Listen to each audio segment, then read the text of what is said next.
My handicap took its toll on my sanity.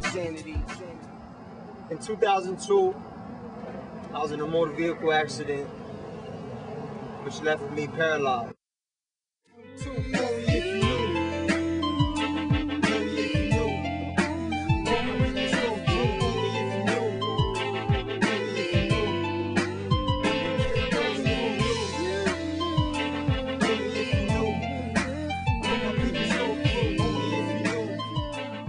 Remember, straight up, I remember when my family got down there, I had the trach.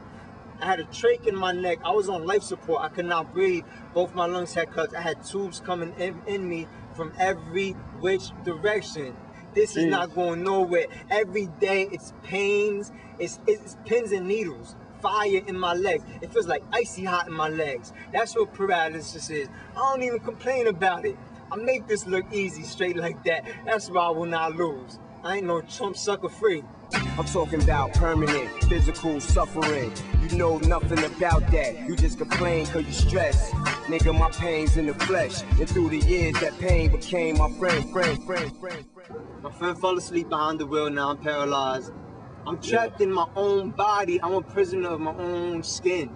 That's what's real about my struggle. And that's why I can't lose, because if I were to lose, I would have lost 5 years ago.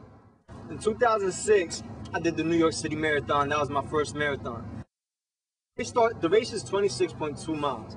I was in Brooklyn. The race starts off in Staten Island. And as I was going over the Staten Island Bridge, going into Brooklyn, I ended up hitting a pothole. And I was into the race. I ended up hitting a pothole, caught flat, you know, and I was discouraged. So I pulled off to the side.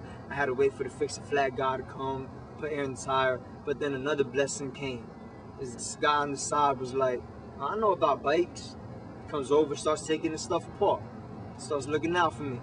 You know, whoever that guy is, I appreciate that. Thank you for that. He helped me out with the flat. The fix-a-flat guy came, fixed a flat. Boom, I'm back on the road. Now I'm in the race, you know what I mean? Taking Gatorade from people, doing all this in a hand cycle. Upper body, this ain't running, doing all this in a hand cycle. So, I'm going through this. Now I see a turn. Going down Lafayette in Brooklyn. And I'm not used to racing, you know what I'm saying? So I take that turn, I lean in the wrong way.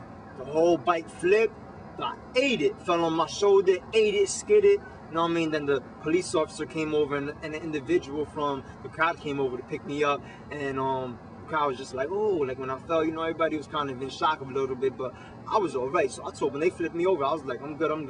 I kept it moving. In life, keep it moving. That's why I will not lose, because always keep it moving, regardless. I kept it moving in the race. Now going up Queensbridge, check this out. Right before I hit Queensbridge, clank, clank, chain pop. I said, oh, this is the worst ever. Flat, fall over, chain pop. But guess what? Three Polish dudes came over. Yo, and they knew mechanics. They pulled me over to the side because this guy that was running the race, Lance Armstrong, man, that last year, he was running by, so they moved me to the side, you know what I mean? They started jamming it out, you know what I mean? So now when they finally fixed it, I only had 2-3 gears to work with out of a 24-gear cycle. So I had the high gears. So when I was on the flat road, when I was in Harlem, some DJs playing Dipset, that had me right, because Dipset was really popping at that time. You know, that's something else though, but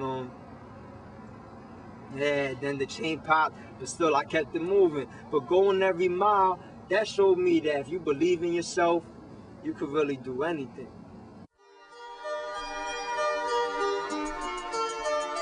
I never sleep, the sleep is the cousin of death. Yeah, became a king of throne, my destiny found. I never sleep, the sleep is the cousin of death. Niggas need to wake up, get dead wrong. I never sleep, the sleep is the cousin of death. Then I had to make a song speaking on my own life. I never sleep, the sleep is the cousin of death. Check 1, 2, who got more style than Sun do?